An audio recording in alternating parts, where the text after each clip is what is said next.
All right, this is the second part of the parametric equation lecture. So now that we've kind of gone over slope and tangent lines for parametric equations, let's move into arc length. So before we saw arc length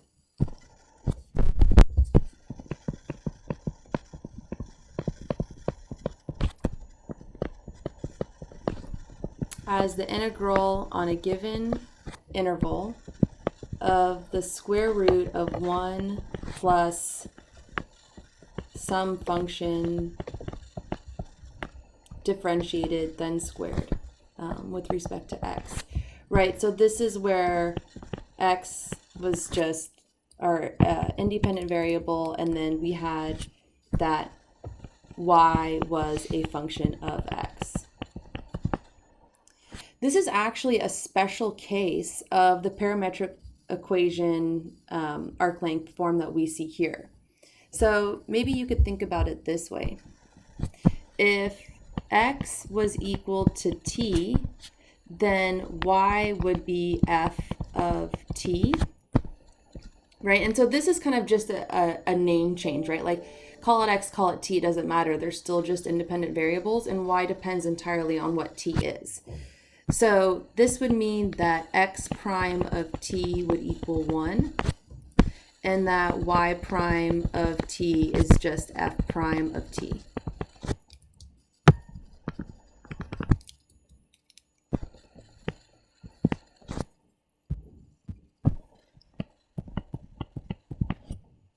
And what you would end up with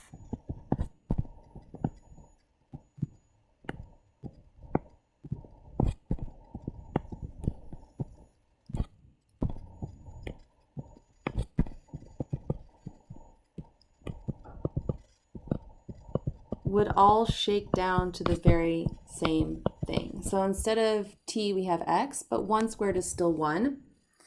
If we look at that in comparison to the formula here, we're just taking the derivative of x with respect to t and squaring it, plus the derivative of y with respect to t and squaring that. So again, on the right-hand side, the special case where x is equal to t and y is a function of x. But they're the same thing here. So if we want to find the arc length, and I'm warning you in advance that this is a long example with lots of trig in it. But if we want to find the arc length of this, what we really need to do is just find x prime of t, y prime of t, square each of them, add them, square root it, and integrate. So the first thing we want to do is find x prime of t.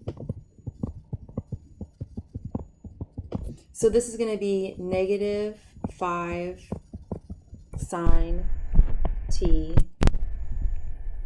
plus 5 sine 5t.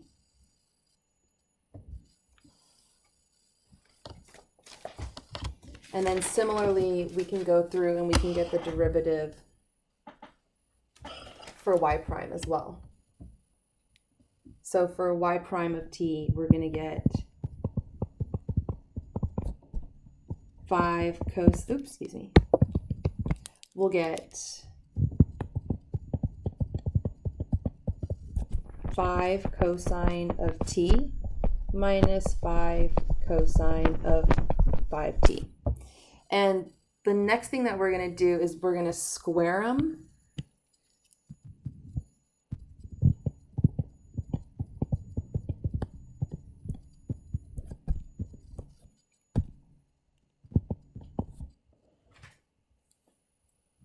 So we should get 25 sine squared t.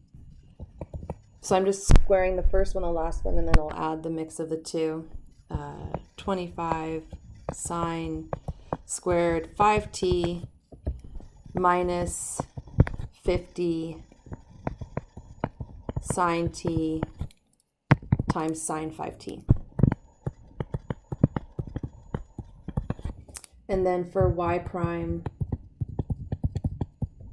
squared, we're going to get 25 cosine squared t plus 25 cosine squared 5t minus 50 cosine t times cosine 5t. Okay, so then I'm going to add these.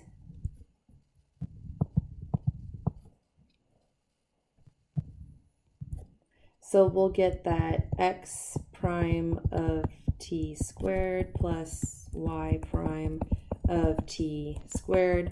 So what's nice here is that if you look at these two, sine squared plus cosine squared is just 1. So this equals 25. And then we also have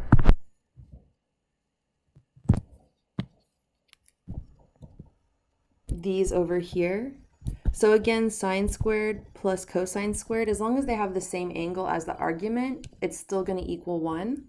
And so this is also going to be 25.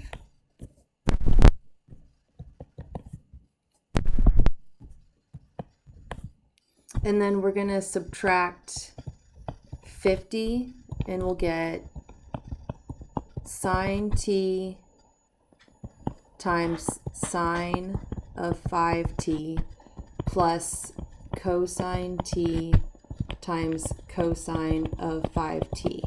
And there's something worth noting here. For this particular piece,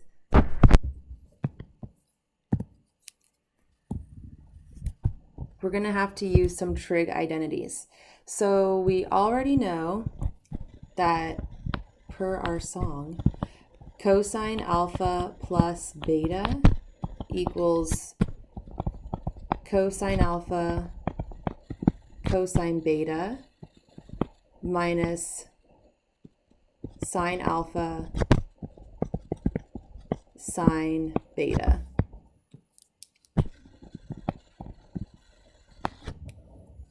But we don't have a subtraction, right? We have cosine, cosine, plus sine, sine. So another thing that's worth noticing is that we can just make our beta negative. So if we had cosine of alpha plus negative beta, this would be the same thing as cosine alpha cosine negative beta minus sine alpha sine negative beta. And cosine of negative beta is just cosine of beta. That's one of the properties of cosine. Sine of negative beta is the negative sine of beta, right? So that's the idea of even and odd functions that we're pulling from here. So we can rewrite this as cosine alpha minus beta, just distributing through the negative sign. And we can rewrite it on the right-hand side as cosine alpha cosine beta. This negative sign pops out, so the in-between will be plus sine alpha sine beta. So now we're in business to be able to rewrite this. So if I can use this identity here, then this becomes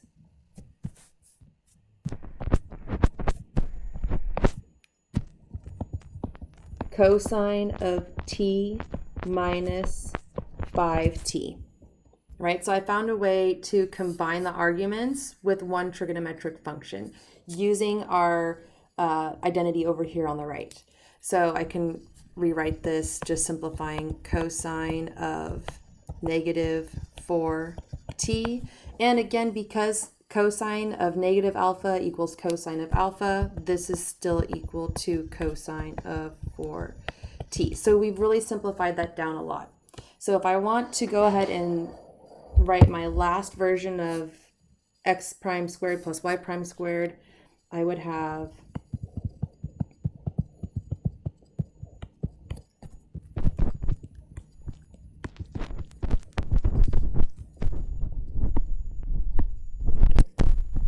(25 and 25 being 50). then minus 50 of cosine 4t. Okay, so that's x prime squared plus y prime squared. So that's kind of one big chunk of what we had to do. So I'm just going to make a little dash line here. Now we want to think about the limits of integration.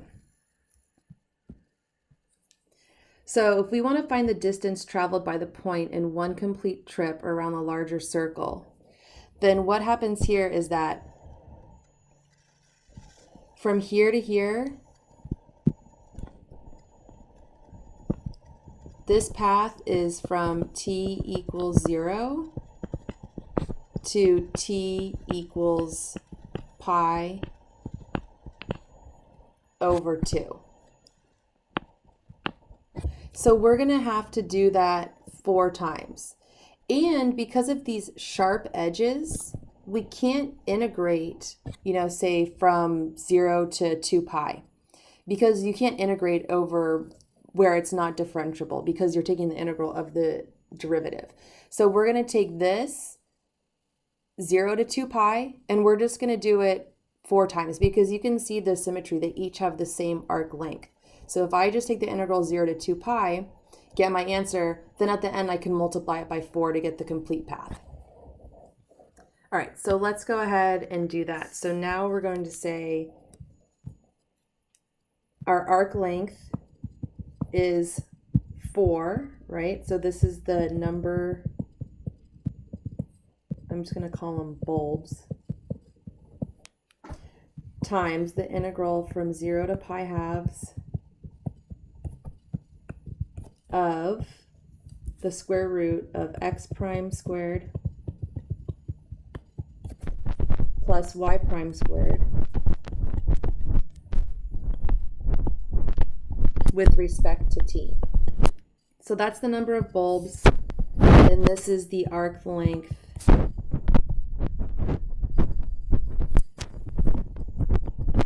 of one bulb. Okay, so now we're ready to go through and complete everything. So we're going to get that our arc length is 4 times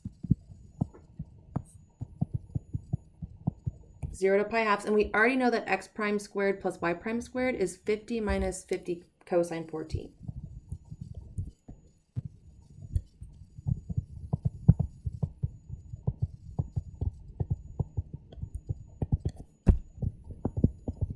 And we can go ahead and factor out the 50. We can pull out a 25. So we'll get 4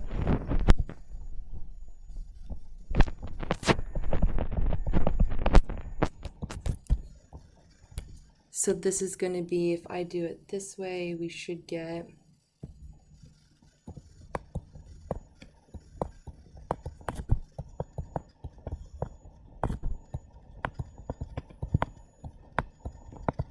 and then that 25 will come out as a 5, so we'll be at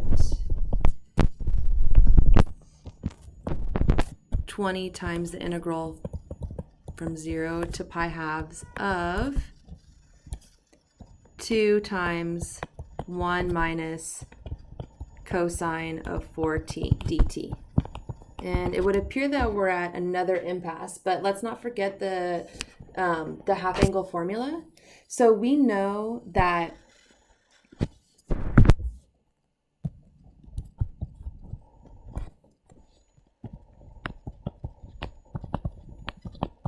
sine of theta equals 1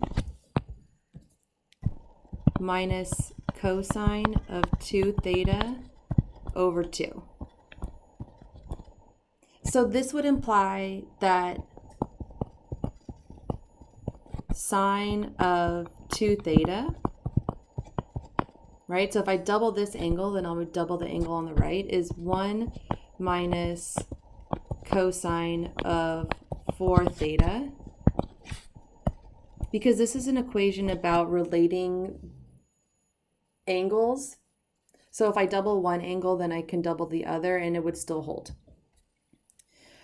So now this is good. So I'm just going to multiply over the 2. So I get 2 sine 2 theta equals 1 minus cosine of 4 theta.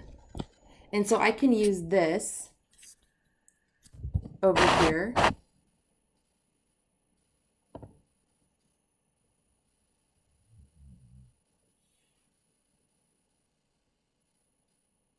Sorry, this should be sine squared theta.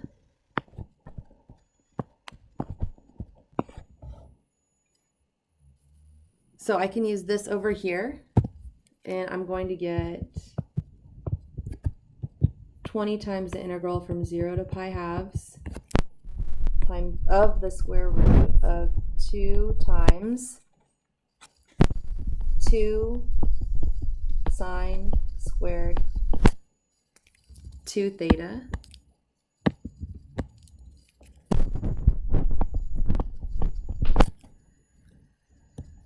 sorry, that should be a t dt. And this is nice because now everything's going to cancel out with the square root. So I'm going to get 20 times 0 to pi half of 2 sine 2t dt. A straightforward integration, so it's going to be negative 20 cosine 2t evaluated from 0 to pi halves.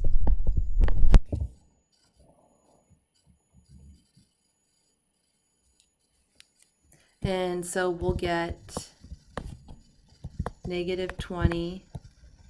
So cosine of, well, let me just write it out actually. So I'm taking twice what the limits are. So 2 times pi halves is pi, and 2 of 0 is 0.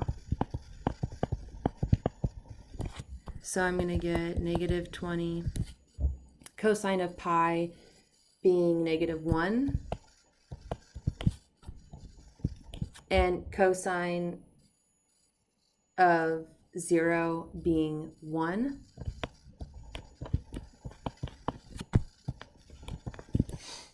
So the answer is 40. So it's 10 per bulb essentially, but the total arc length is 40. So if we kind of look back at the image on top, so it's like 10 around one, 10 around another, 10 around the third, and then 10 around the fourth. So that will give you 40.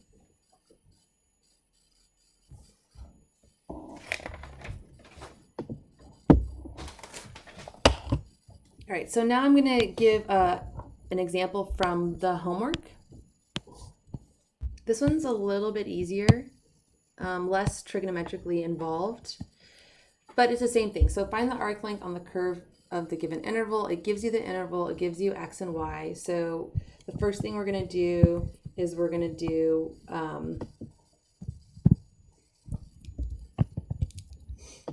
we're going to compute x prime squared plus y prime squared.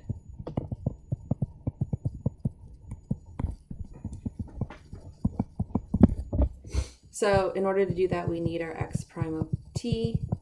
So this is all going to be product rule. So the derivative of the first times the second plus the derivative of the second times the first. So the derivative of e to the negative t is negative e to the negative t. Leave cosine alone.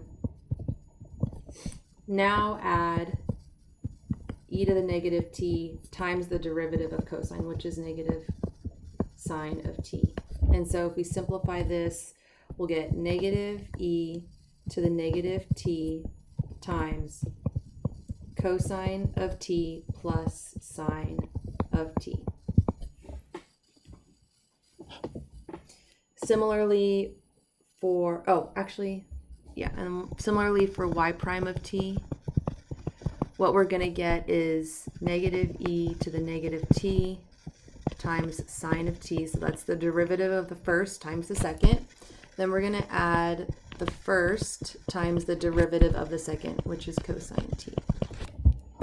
And we're going to factor out our e to the negative t, and we'll get negative sine t plus cosine t. And now we're ready to square these. So we get x prime of t squared. So if I square e to the negative, if I square negative e to the negative t, I'm going to get positive e to the negative 2t.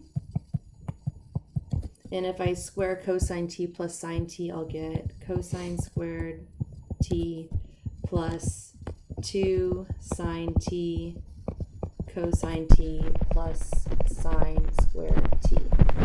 And I can simplify cosine squared plus sine squared as 1. So I get e to the negative 2t, 1 plus 2 sine t cosine t. And then I'll have a similar simplification with y prime squared. So squaring e to the negative t, I get e to the negative 2t. And then if I square the insides, I get sine squared t minus 2 sine t cosine t plus cosine squared t, and my sine squared and cosine squared will simplify to 1. So I get e to the negative 2t, 1 minus 2 sine t cosine t. And so now if I add them,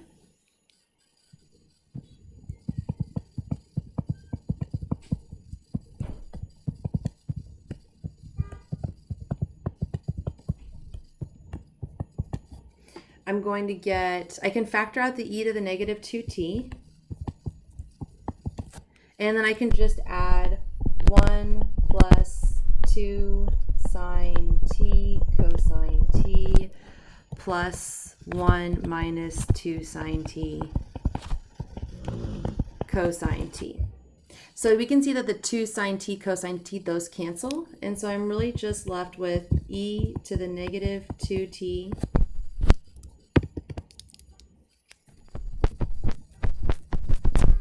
times 2.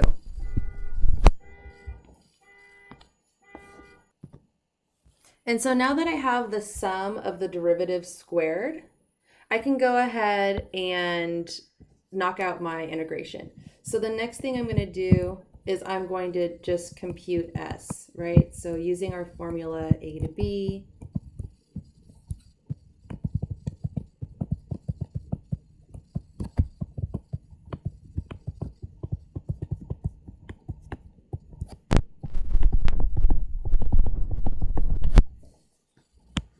So we see that our interval is 0 to pi halves. We know what our sum of squares is, and so we just need to crunch it out.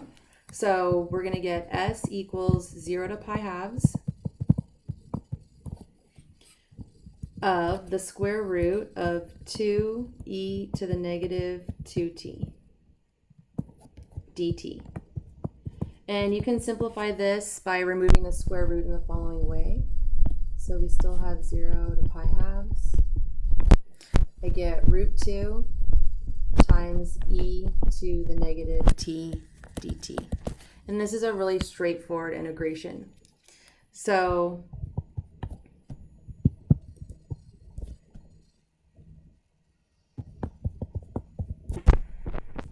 the negative 1 comes out. I'm going to evaluate this.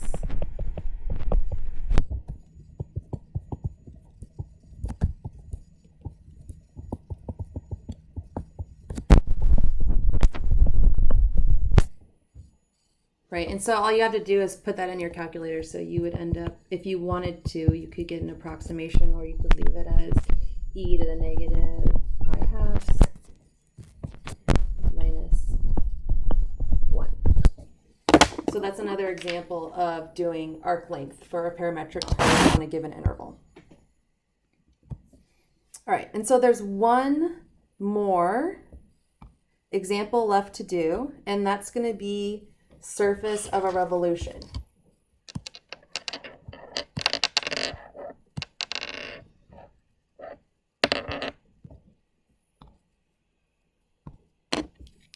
All right, so the last example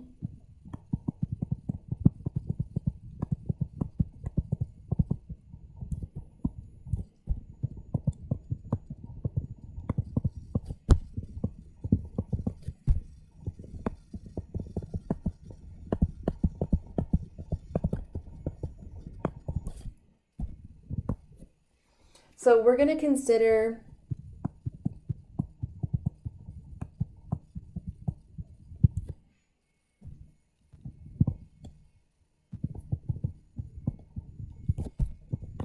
the circle, and we're going to go from the point 3, 0 to the point 3 halves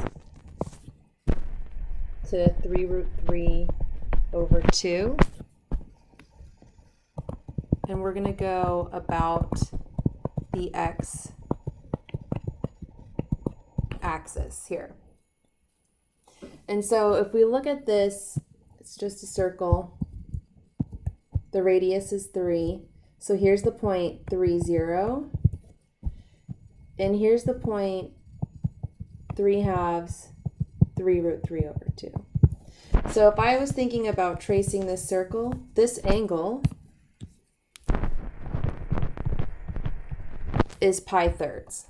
So this is going to be at t equals 0, and this is going to be at t equals pi thirds. But how can I talk about t if I don't have a parametric equation? So if we wanted a parametric equation for our circle, we know by now that a circle is given by the radius, where x is given in cosine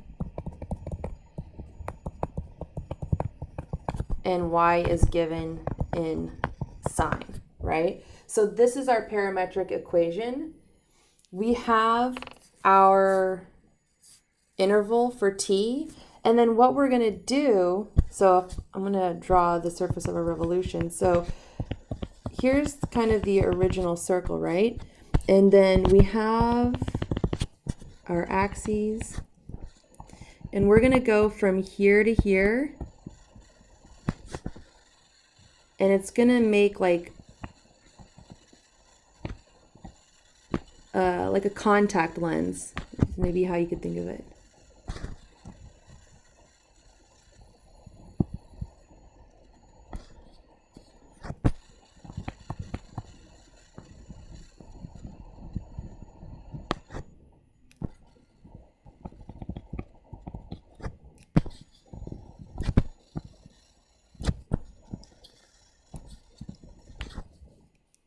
So we're rotating around this axis here. So that's our surface of a revolution. So you could think of, when we did it earlier, you're going to have your surface area is given by the integral of whatever your limits of integration are given. We have ours, but I'm just writing a general form. And then you have 2 pi times your radius times your arc length, right? So this is the general form for surface of a revolution. So for us, because we're going around the x-axis, our radius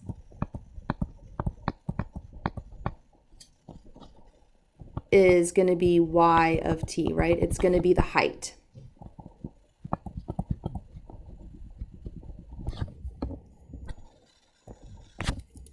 So if I kind of go through and fill in the blanks here, I'm going to have y of t.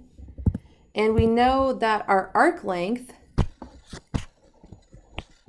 is given by this formula that we just worked on.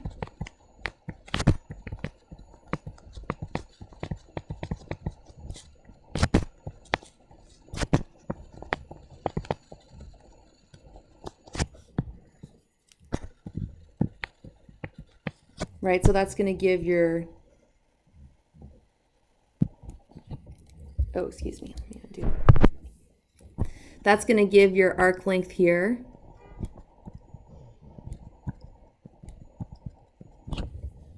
And then 2 pi, that's just our constant, nothing to change there. That just comes from the equation for the circumference of a circle.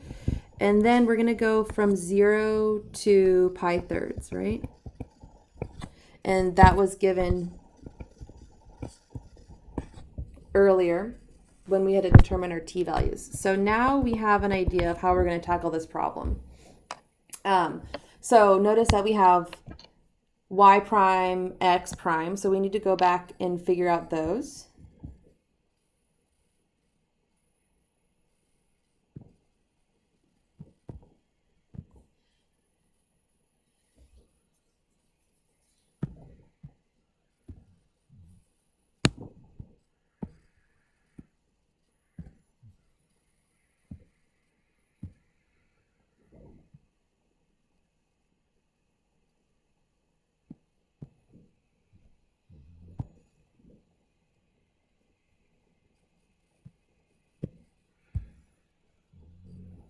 So let me just move some stuff around real quick.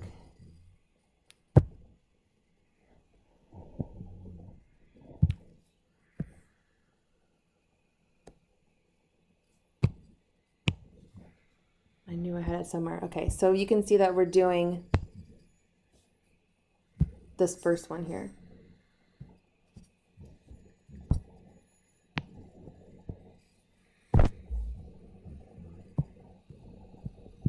Okay.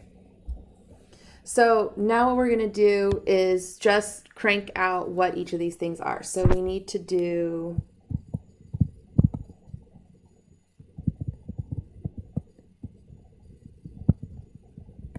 our arc length. So that's going to be x prime of t. So x prime is -3 sine t, and y prime is 3 cosine of t.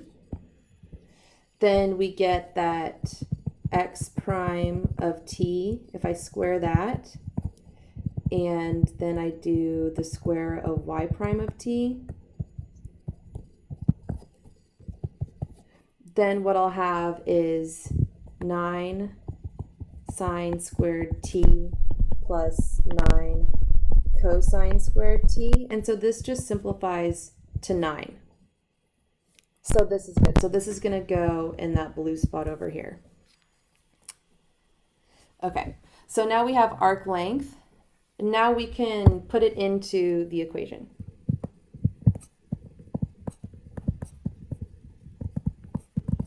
So we have 0 to pi thirds of 2 pi. Y of t, we just saw, is 3 sine t. Our sum of squares was 9, and this is going to be dt. So what we'll really get here is 0 to pi thirds. So 3 and 3 is 9, so this is 18 pi sine t dt. So negative 18 pi cosine t, evaluate it from 0 to pi over 3. And we get negative 18 pi. Cosine of pi thirds is 1/2. Cosine of 0 is 1. Our final answer is 9 pi.